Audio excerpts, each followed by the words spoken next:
Now, President Cyril Ramaphosa says he looks forward to hosting Ukrainian President Volodymyr Zelensky on a state visit in Pretoria this year. Ramaphosa confirmed the invite on X, formerly known as Twitter, this morning. He also said he welcomed the constructive engagement he had with Zelensky. Zelensky did not confirm the invite. He did, however, confirm the call and thanked Ramaphosa for his support of Ukraine's sovereignty and territorial integrity. Earlier this month, U.S. President Donald Trump said he had spoken to Zelensky and that he had expressed a desire for peace. The call to Zelensky came after Trump's call to Russia, which he said was to find a solution to peace. Trump's call was met with concern from Ukraine's allies, who said no solution to the war can be reached without Ukraine. Joining us is Simon Marks, our U.S. correspondent. A very good evening to you from this side, Simon. Very interesting times indeed. And I guess speaking of time, thinking about the president of South Africa inviting his Ukrainian counterpart, the timing has been questioned because all along South Africa had been shunned for its closeness to Russia not so long ago. And the U.S. and the rest of the world seemingly rallied behind Ukraine. Why do you think President Ramaphosa has invited the Ukrainian president now?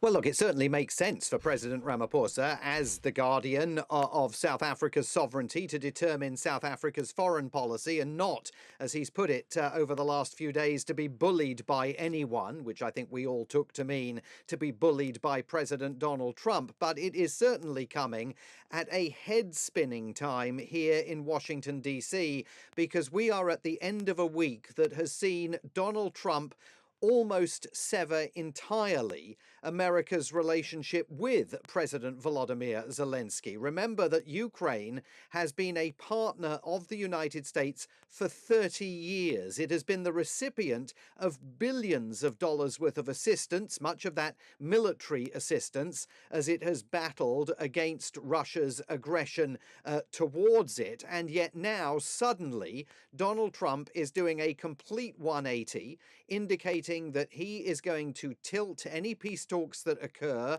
over the future of Ukraine in Moscow's favor. I mean, the Trump administration has already made it clear that they are going to require Ukraine in the negotiating process to cede chunks of territory to Russia that Russia currently controls and occupies.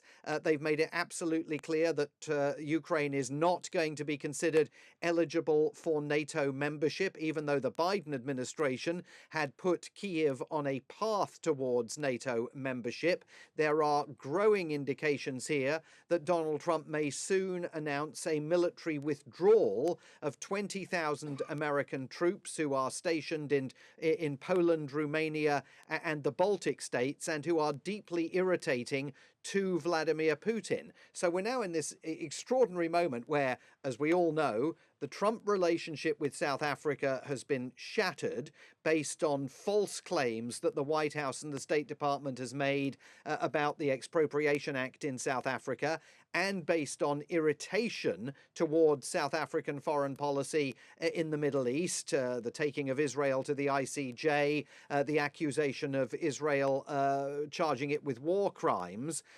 But suddenly, the notion that South Africa has a warm and friendly relationship with Russia is being matched by the sense in Europe that Donald Trump is building bridges to Russia. So it's quite a moment to be inviting Volodymyr Zelensky to South Africa, given what Volodymyr Zelensky has endured this week at the hands of Donald Trump, who has described him as a dictator who needs to hold an election in Ukraine in order to qualify for a seat at the table in any peace talks. Things are spinning very rapidly and in very unpredictable directions. Rapidly indeed, they are spinning, Simon. And as you're mentioning, describing Zelensky as a dictator, in that post on X, formerly known as Twitter, Donald Trump did actually, as it starts off, And I read it saying, think of it, a modestly successful comedian, Volodymyr Zelensky, talked the United States of America into spending $350 billion. And in that tweet, he also goes in to call him a dictator. And there's clearly a shift of attitude from the White House when you compare the Biden administration to the Trump administration. But even before Trump came into office, he had made his relations with Vladimir Putin quite clear indeed. But did we, Simon, expect it to sever to this point where we're seeing these kinds of posts on social media directed to Ukraine and basically Donald Trump saying, look, we will come up with a solution and we will actually go beyond what you want for your country? Yeah, let's just fact check some of the things contained in that Donald Trump post, by the way. The United States has not given Ukraine $350 billion. Sometimes Trump talks about $350 billion. Sometimes he talks about $500 billion. In fact, the number is just over $100 billion. It is also factually incorrect to say that Zelensky is suffering from low approval ratings in Ukraine. He's actually got an approval rating of 57%. It is factually inaccurate to say that half the money that the United States gave to Ukraine is missing in Ukraine. In fact, no money is missing whatsoever. Numerous analyses have proven that point.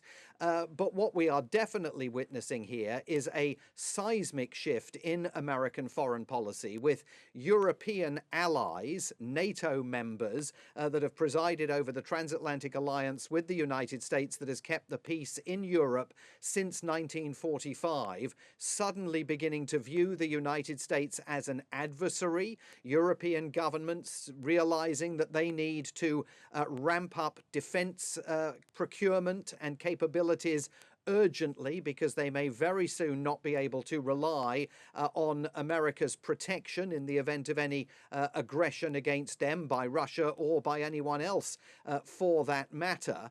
And a realization that when Emmanuel Macron, the French president, and Sir Keir Starmer, the British Prime Minister, visit the White House next week, they are going to be engaging in the most consequential face-to-face dialogue that any European leaders have had with an American president since 1945. Now, what does South Africa do in the middle of all of this? Well, there is one thing that has become clear in the last week, that Donald Trump is a transactional president who is interested in money. He wants access to 50% of Ukraine's rare earth deposits. He wants them for generations to come to pay back, he says, America's largesse towards Ukraine during the Biden administration. Equally, he wants to drop sanctions against Russia in order to establish what he described, one of his top officials described this week, as geopolitical and business ties with Russia. So it's all about the money. And from a South African perspective, if there is going to be an opening to try and warm the relationship between Pretoria and Washington, it's going to need to be transactional. It's going to need to be about trade, about minerals, and about money, because that is the language that Donald Trump demands and requires. It may, of course, not necessarily be the kind of outcome that the South African government, that any South African government might be interested in pursuing. All about the money, indeed, as well, Simon. There are very huge concerns in South Africa about AGOA and what it means for trade relations also between the United States and South Africa, because we're seeing these relations just get even more constrained by the day now, it appears. There are those legitimate fears of this money not coming to South Africa anymore. But then earlier you also spoke about, mentioning President Cyril Ramaphosa, rightfully so, reiterating that as a sovereign state, South Africa will not and should not be bullied. But ultimately, money talks. Should South Africa perhaps have stayed out of this and remained with its non-aligned stance when it comes to Russia and Ukraine, particularly right now, because we're dealing with a different White House currently? Well, I think it's hard to go back. I mean, obviously, with the benefit of hindsight, different policies might have been pursued. But number one, South Africa and any country around the world enjoys sovereignty and the right to set its own foreign policy and make its own decisions. There have been many people here in Washington, for instance, who for years have found it very curious that South Africa's relationship with Moscow is as friendly as it is, obviously rooted in the anti-apartheid struggle and the history of the relationship between the ANC and the Soviet Union. But now we're in a situation where it's the Americans who are warming up their relationship with Moscow and casting asunder long-term allies and partners in Ukraine and in Europe. So in many ways, who could possibly have second-guessed that over the course of the last few years? I think it's not just AGOA that is now at risk here.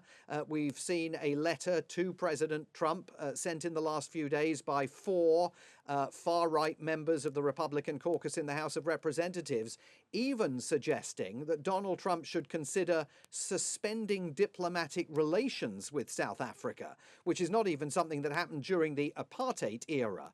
So this is clearly a relationship that is in a very dismal condition. It's one that President Ramaphosa hopes to be able to defuse by sending a delegation here to Washington, D.C. to meet with top Trump administration officials if they can get a hearing with those officials.